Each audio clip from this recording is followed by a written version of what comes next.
Today's episode is one of the most important interviews that I have ever done. You're about to hear from Sue, a woman who lost $500,000 romance scammer after believing she had found love online. And before anyone says that would never happen to me, I want you to really listen to the story with an open mind because romance scammers are not just asking for money. They're studying emotions. They're building trust. They're creating attachment. They're making people feel seen, loved, needed, and chosen. And this is what makes these scams so dangerous. This interview originally reached a huge audience on my other channel, and I'm bringing an updated version here because Sue's story is too important not to share again. I've added new thoughts and a new ending because the goal of this video is not just to tell her story. The goal is to help people recognize the signs before it happens to them or someone they love. In this conversation, listen for the red flags, how the connection started, how quickly trust was built, how the scammer created emotional dependency, how money became part of the conversation, and how shame can keep victims silent long after the damage is done. This is not just a story about money. This is a story about manipulation, loneliness, trust, and how someone can be pulled into something they never thought that they would fall for. And if you know someone dating online, especially someone that's over 40, 50, or 60, please share this episode with them because one warning at the right time can save someone's life savings. So let's get into Sue's story.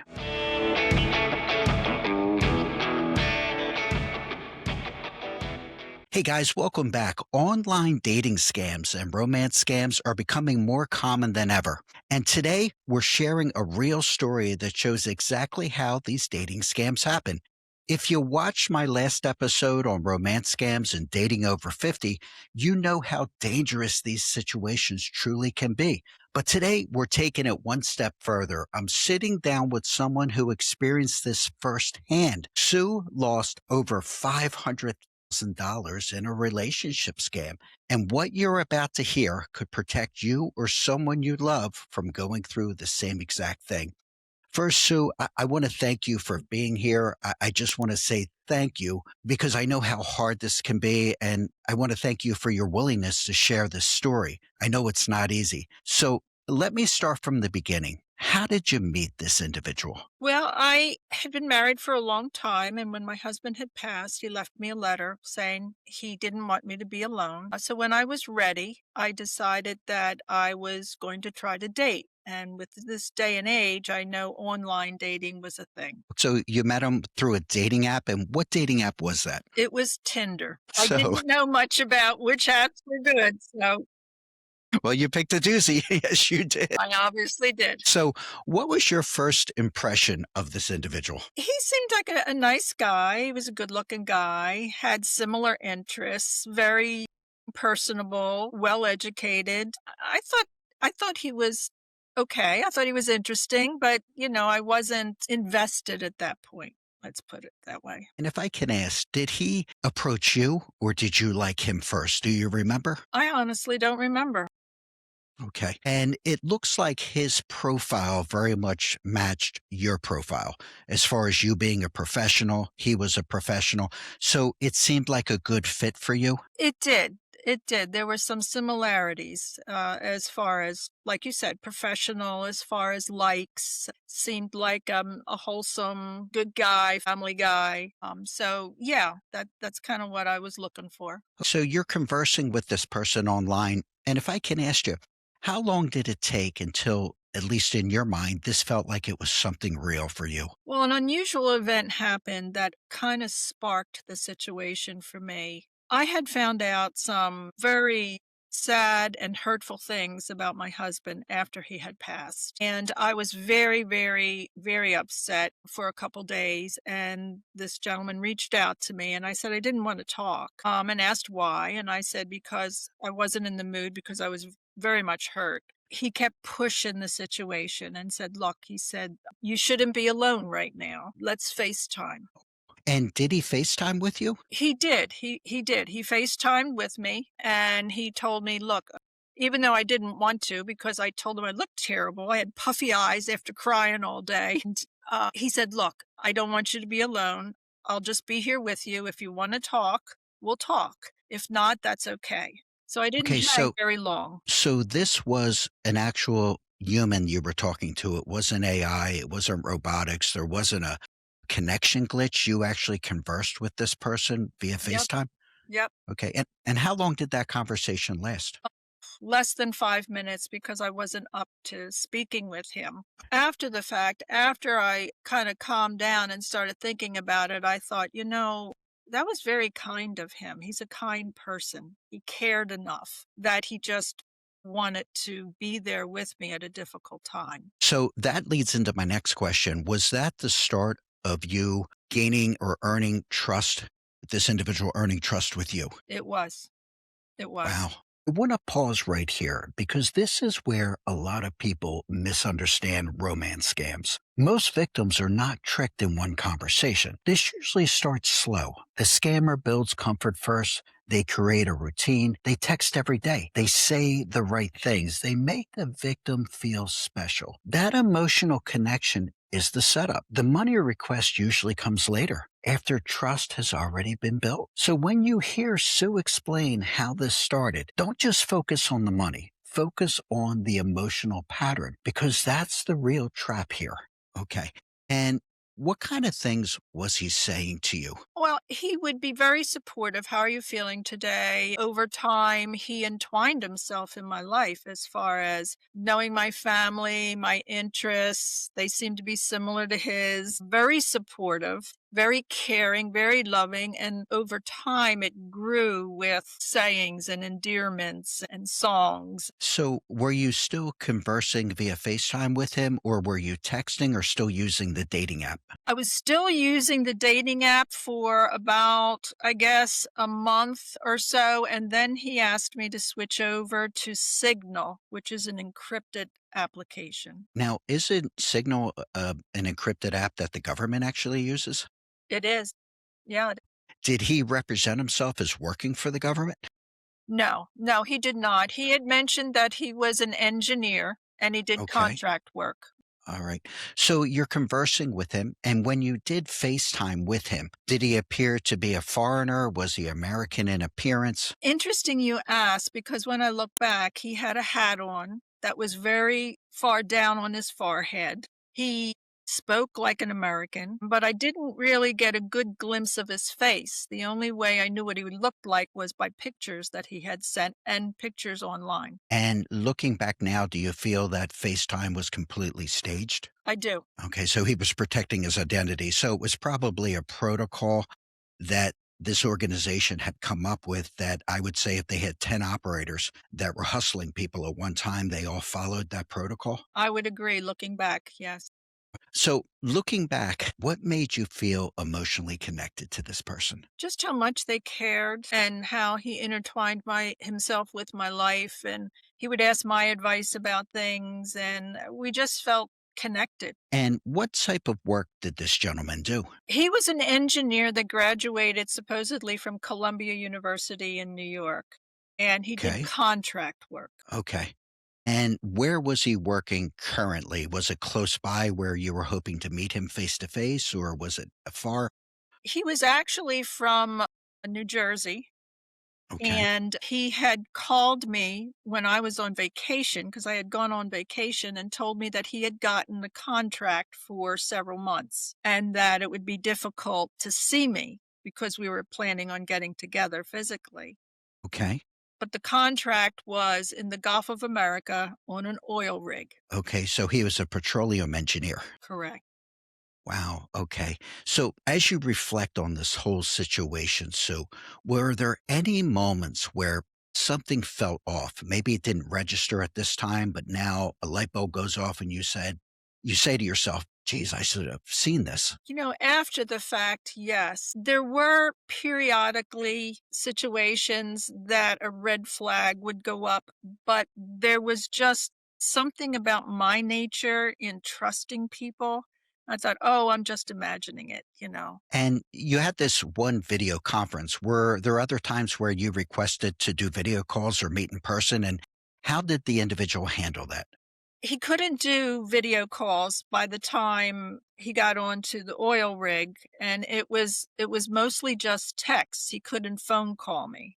So the rest of the time it was texts. So he basically was telling you he had limited access to the internet because he was out on this rig? Mhm. Correct. And if you don't mind me asking, what was his name? Jason Sanders, and he lived in Delaware, New Jersey. Okay. All right. Very, very good. Is there actually a Delaware, New Jersey?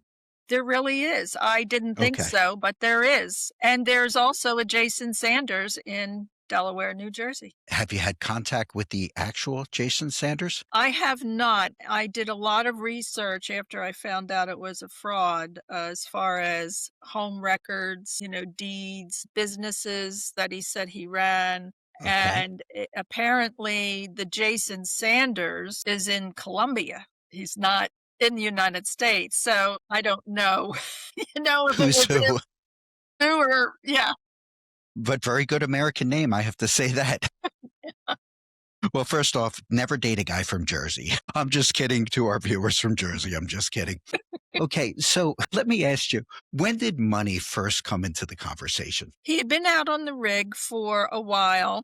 He was shoring up this rig from a hurricane, and it was his job to make sure it was steady and stable, and he needed additional equipment. He called me frantically. Actually, no, he texted me frantically, excuse me, and said that he couldn't get into his offshore account to order this equipment, and he would be Okay. stuck out there on the project until he could get this equipment, and could I help him by sending money? Okay, so let me ask you, this gentleman owned his company. He wasn't working for an employer. He did own his company? Yes, well, he was employed, but he did contract work, and he picked up a contract job through another company. Okay, all right.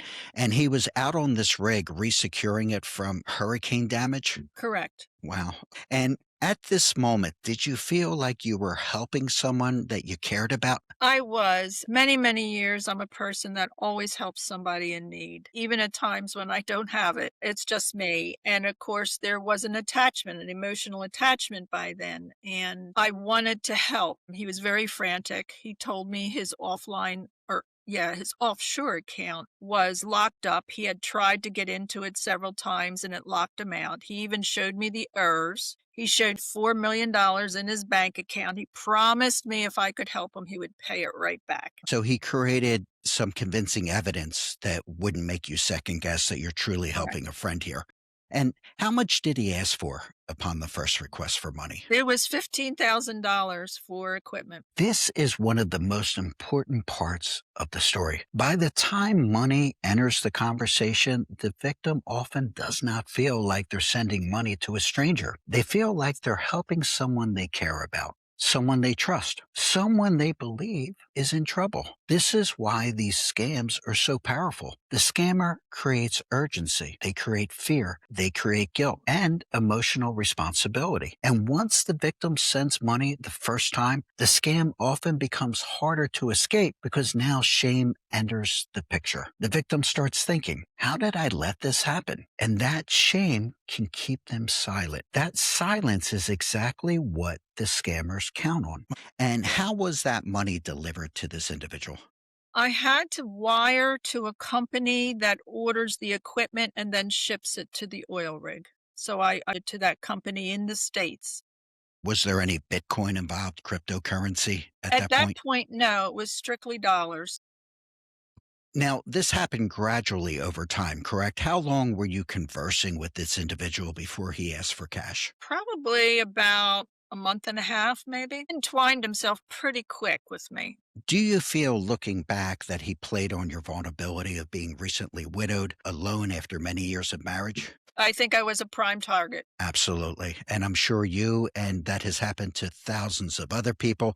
As we mentioned in our previous podcast episode, the FTC anticipates that this is $1.2 trillion dollars a year that's lost just in the United States on romance scams. Yeah. It's just amazing. It's freaking amazing. It really is. Now, at any point, did you feel like you were in too deep to stop, to pull away, to get out? Kept helping because I kept wanting to help and get him off that rig because it got to be a point where it was very frustrating, upsetting to him. couldn't get his job done. Even at one point, halfway through, he needed to pay the fellas that he employed, so I needed to send money to pay them so that they could or he wouldn't get off the rig. And how much money at this point of our conversation had you lent this gentleman? Probably by then a good $70,000. Okay. And was there any indication in your mind, any red flags that this may have been a scam? Not at that point, no. When did it come to you that the realization that you were being scammed? Well, this is very, very involved. He eventually, I sent the money for the employees. Then he wanted more money to finish the project. I couldn't send it. I said, no, I'm not sending it. Suggested that he go to his bank in Miami and promised the guys that he would send the money. So he did leave the rig, went to Mexico City to go to take his flight to Miami, and he was arrested. Arrested for what? Well, they told him tax evasion. Apparently, when you book a job in Mexico, you have to pay the taxes right away, which I found out was incorrect. And the employees turned him in because they didn't get their money, their last pay. So he was beaten up apparently, and I actually got a phone call that I mean, he was crying, hysterical. He was beaten up. He had bruised ribs, bruises on his body, and he didn't even know where he was. He was put in some kind of cell somewhere. They took him way out in the middle of the country somewhere. Wow. And did he need more money from you to post bail at that point? So he tried to talk him out of or talk them into letting him go, and they wouldn't let him go. He was in jail for a good month, and they weren't feeding him, they were feeding him donuts. So Okay. he needed something substantial. So he asked me to start sending Apple cards. So, and also his internet was sporadic. It only came on in the morning and at nighttime. And I was his like life connection. So he wanted to keep in touch with me. So I sent him Wow. Apple cards for food and for the internet. Eventually, I told him, look, you've got to hire an attorney, of which he asked for one, but he needed a retainer. And again, I helped out with the retainer. So, how much money did you have involved with this gentleman at this point that he's imprisoned? Gosh, it was probably over $100,000. And I think you had told me that he actually sent you an article from the newspaper showing him being arrested. Is that true? He did. He did. His picture was on the front page of the newspaper about U.S. citizen was arrested for tax evasion. And I believed it. Wow. I believed it. Wow. So this is a pretty well-oiled organization. This is very much like the mafia abroad. I mean, they had all their bases covered. Unbelievable. Unbelievable. Yeah. It was one point he wasn't even sure whether it was the cartel or not because the employees that he had hired were Mexican. So he didn't know Okay. if it was the police or whether it was cartel getting back. So at this point in time, did you come to the realization that you were being scammed, or does the story continue? The story continues. Okay. All right. So what happens next? Well, after the attorney working with him and the officials there, they eventually agreed to release him. However, he had to pay a release fee. He also needed money to finish off paying the attorney, flight back to Miami. So So I he came hit to you the for rescue. everything. So I came to the rescue. That's so how much money do we have into the scam at this point when he's supposedly flying back to Miami? Probably about 130 Wow. or Wow. $40,000. Yeah. Okay, so now he's out of jail. Things are going well. He's headed to try to unlock his account at the bank in Miami, correct? So That he is can pay you correct. back? Yep. Okay. Yep. What happens next? Well, his mother lived in Miami and she had been sick, so I suggested while he was working things out with the bank, make sure he visits his mother. And it took the bank a good 3, 4 weeks. But in the meantime, his mother, he called me again, actually physically called me upset, saying when he visited his mother, she had trouble talking. And I said, it Okay. sounds like she had a stroke. You better get her to the hospital. Sure enough, she did. She had a stroke, ended up in the hospital for a week. Well, while she was in the hospital, he needed food, he needed gas to use her car to go back and forth to check on her. So again, I sent Apple cards. So I have to say, Sue, I want to back up. You said something. this gentleman's flying to Miami, and you're such a concerned individual that you say to him, make sure you visit your mother because she's not feeling well. And that says a lot for your character. And I just want to commend you Thank on you. that. It really does. And I can see your kind heart throughout this story. So I can imagine how devastating this truly is for you. So let's fast forward a little bit. When did you realize that this was a scam? When I told him I couldn't give him any more money, and I suggested that he reach out to his ex, who he had been married to for 20 years, and try to see if she could help him out. His And ex you his go ex ahead, Sue. I'm sorry. That's right, his ex was in Naples, he was in Miami. So while driving to Naples to talk to her, he has this heart attack along the way, and I get a This call. poor guy, everything happens to him. The cardiologist calls me on his phone, and I'm like, "Wait a minute, from when does a cardiologist?" First of all, I'm not even family, Oh, and he even sent me a picture of him in the ICU, and it looked like him. unbelievable. Unbelievable. So the cardiologist gets on his phone and calls you and says what? He says, I hate to be the bearer of bad news, but Mr. Jason had a severe heart attack on the way to Naples. Good Samaritans had saw him swerving on the road, called the ambulance, and we are trying to revive him right now. I can't hang. My team's working on him. I will call you back." Brilliant. Just absolutely brilliant. So did you have to wire additional money to the hospital to cover his bills? No, I didn't even ask at that point. For you. Okay, so what was the breaking point when you said to him, "Look, I can't give any more money"? Had he cleaned out your account? I mean, was it a point where you had no resources to pull from at that point, or was it just that you came to the realization enough is enough? I came to the realization enough is enough, and it reached about 180,000 at that point. Okay. And at that point, when does he go silent on you? It's just over. You don't hear a word. Well, I got a call again from the cardiologist saying that he had passed away, and by then I realized the HIPAA law, since I wasn't a relative, Yeah. finally the red light was flashing. Wow, wow. So that was his escape plan. He was going to actually die.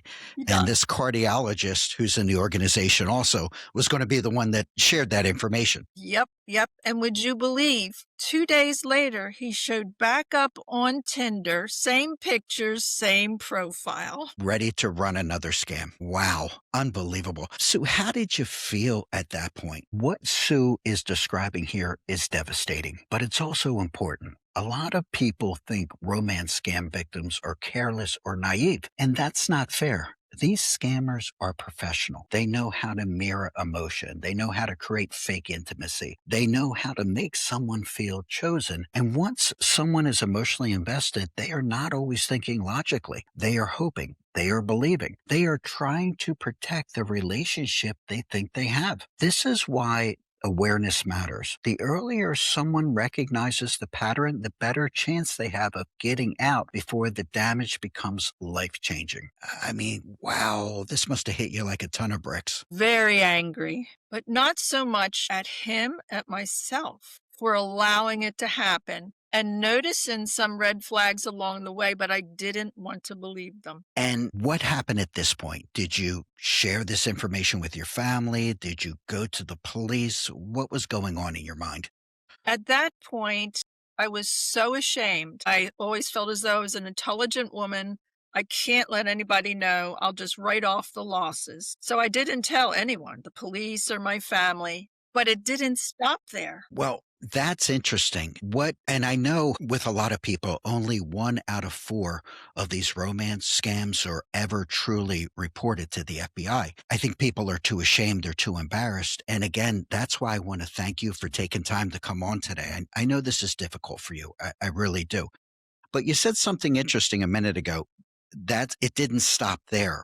What happened next? I actually became a victim again. Of the same scam or a different scam? It it was different, I thought. I was notified. I had joined a support group online, and I was notified via text by a gentleman saying, "Are you Sue that have been scammed?" Because I was scammed out of $200,000. And I know of a friend that knows an IT specialist with the FBI IC3 team that helps people recover their funds. Okay, and do you think did you meet this gentleman through this support group? Is that where you felt like he got your information from, or how did that come about? I'm a little confused. Originally, I thought he was from the support group, but he wasn't. Apparently, he got my name from the IT tech guy who had apparently said that he was in the scammers' accounts and saw my name and information along with 5 others, and he wanted 5 to other know. people.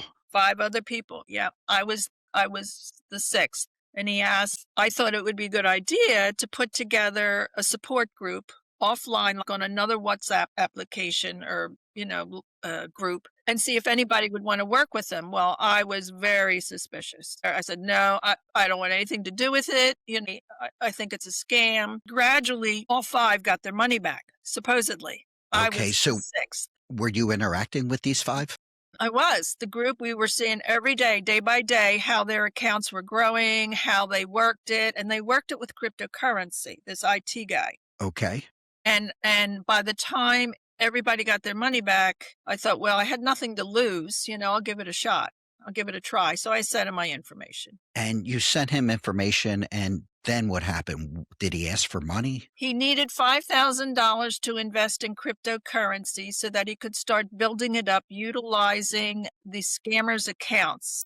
And he needed to do it slowly so that there were no red flags. So every so often he would ask for more money. Okay. So what he was doing is he was creating, was it a trading platform, a Bitcoin platform for you? It was And this Okay, and this would allow him to look into the scammer's account, but not in a suspicious way, because it would be an account in which he would slowly be moving the money that you lost into this Bitcoin account that you started for 5,000. correct. And the other 5 people have all gotten their money back at this point. So they said, yeah. Okay. And did you FaceTime with these 5 other individuals? Did you text? How did you communicate with these folks? It was all text, and I had their phone numbers and all. It was all text. Okay, very good. All right. So, I mean, I can understand these 5 people were made whole. So you're thinking, all right, now it's my turn to be made whole. So what happened next? Gradually, it built up to the 180,000, and I could see it growing in the account, my Okay. account, and it came time for me to withdraw. Okay. Cryptocurrency has a very large address for an account. It could be 20 characters long. I sent them my address and asked them to please withdraw it to my account. Well, it didn't show up. After a couple days, I inquired customer service and they said they sent it out. When I double checked the cryptocurrency account number, there was an extra letter at the end and they sent the money supposedly to someone else and not my account. So the last letter was different from what it should have been. Correct. Wow. And was this money that you had given this IT person to do his work that you were getting back, or was this money that was coming from the scammer's account back to you? In other words, did you invest more money at this point? I did invest more money to get back my 180. Okay. And how much was invested at this point when you had the account number problem? Wow. By then, it's hard to say, probably a good maybe $250,000. Wow. Wow. So obviously they sent your money, your 180,000 that you gave this IT professional to another account. What happens next? What had happened was, in order to investigate where it went, I had to send a deposit, which was 20% of the current balance, and they promised I would get that money back. So I had to find 20% of that balance, Wow. which was Wow. difficult because I was running out of money. Where did that money get sent? To the cryptocurrency company that was investigating Okay. where it was sent. The lost Not the funds. IT guy. The IT guy showed me what to do to get it to them. So, did you have access to this Bitcoin account? Were you able to log in every day and see what Mhm, was going on? mhm. I could. Wow. Wow. So, this was all a front. This wasn't actually a Bitcoin account. They mimicked everything? They mimicked a very well-known company that has great credentials, and I even checked the company before I started working, so I felt comfortable. Yeah. All right, so you've got me hanging off a cliff here. So what happens next?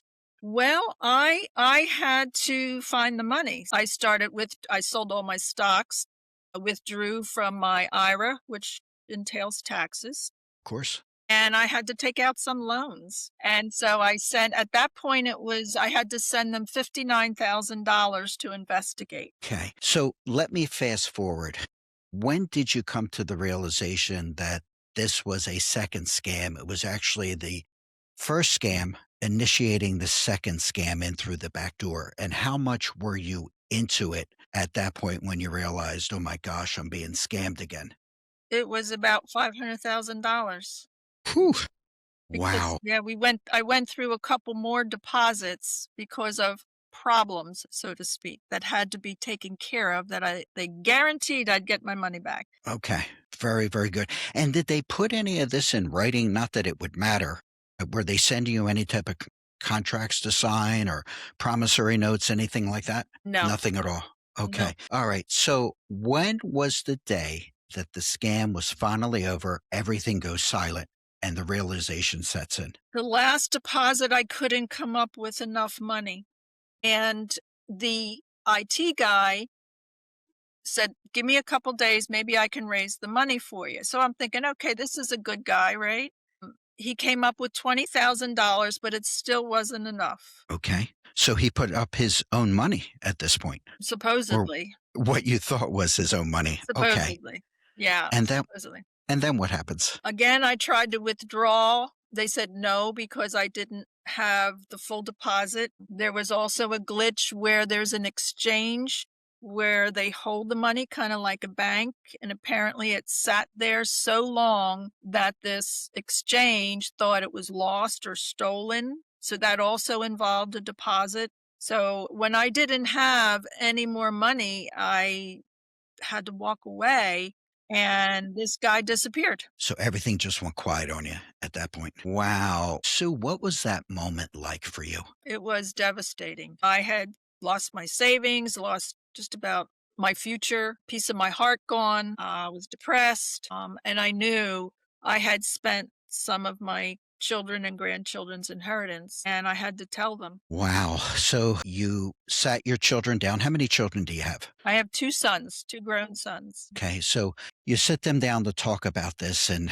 what happens? Well, I asked him not to say anything or ask any questions and let me tell them everything that happened that I'm aware of. At the end, Okay. my oldest son just went ballistic. A lot of yelling, a lot of screaming. My youngest son is more quiet person. His ears were so red I could tell his blood pressure was going through the roof. I would have gone ballistic if it was my mother. So I can imagine your boys were quite upset.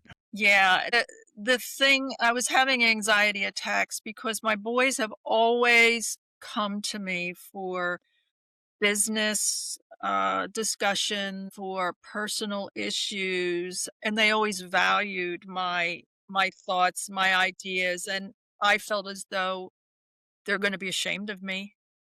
I disappointed them. It was very give me a minute. It was very difficult. It was the most difficult thing I ever did. Can't even imagine. And what did your boys say to you?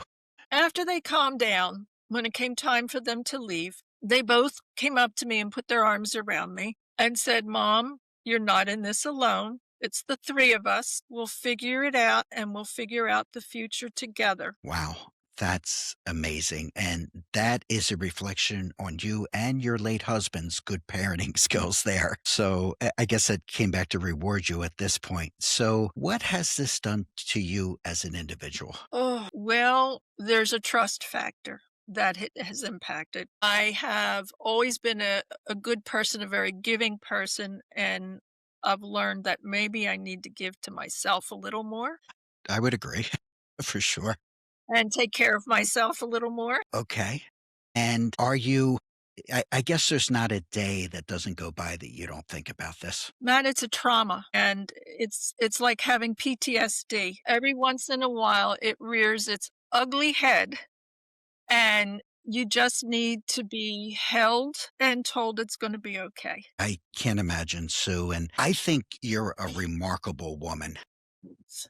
Where And we mentioned this in our last episode. Most people will stick their head in the sand and not talk about this at all out of embarrassment and shame.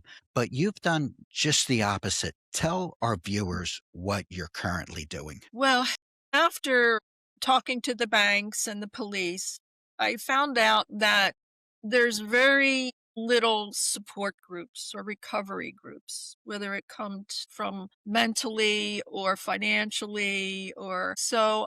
I started working with a national organization called Fight Cybercrime. And I also am working with local mental health organization. And I have gone to the senior center and they're going to allow me to start support groups and bring in speakers that specialize. It's important to me that if just one person that I influence that is not a victim, it's worth all the tears that I've shed. I bet. And I give you such credit because when you go to these community centers, these senior centers, these business luncheons to speak about what's happened to you, you're reliving it every day. Yeah, it's hard. But I hope talking about it is a form of therapy for you because I have a feeling you're the type of person that if it can save one person the hardship that you went through, it's worth all your effort. Is that correct? Absolutely. I feel very strongly that way. I mean, all it takes is just one person that's saved from this, and it'll be what I went through. And with all the experience that you have and all the reflection that you've had at this point, Mhm. what are the biggest warning signs people should look for? Oh, somebody never give anybody money that you don't know. Somebody that works into your life very quickly and becomes emotionally attached, love bombing as they call it. Big term. Exactly. Yeah. So when it seems too good to be true, be cautious. Is that Yeah. what you would say? Yeah, and Okay. trust your intuition. Trust your intuition. And I want to say this to all our viewers that are out there. Vulnerability is going to be a weakness we will all have as humans. No person that is courting you, that is trying to impress you, is going to ask you for money. It just doesn't happen that way. So your first red flag is when they start asking you for favors, start asking you for money. Would Right. you agree with that? Absolutely. The good people and those that wanna help are the ones that get caught in this. It's so true. And I want to say to our viewers, Sue has been so great in her research and her due diligence that she has given me just a myriad of support information for victims of romance scams and dating scams. I'm going to put all the links down below in the description. Take advantage of that. This is an individual that has suffered some hardship, but has taken it and channeled that energy somewhere that offers hope to people that are suffering through the same hardship that she went through. So I think everyone, what you just heard is not rare. This is happening every single day. And the people it happens to are good people. They're trusting people, people looking for real relationships like Sue. So if you could take one thing from this episode and it can save you the hardship that Sue was so gracious to share with us today, let it be this. If something feels off, slow it down. Would you agree, Sue? Absolutely. And if someone you've never met asked you for money, Sue, what would you say? No. Big no. I would say it's not love. Okay. It's a scam. Would you agree with me? Absolutely. Absolutely. Lesson. Tough, tough lesson.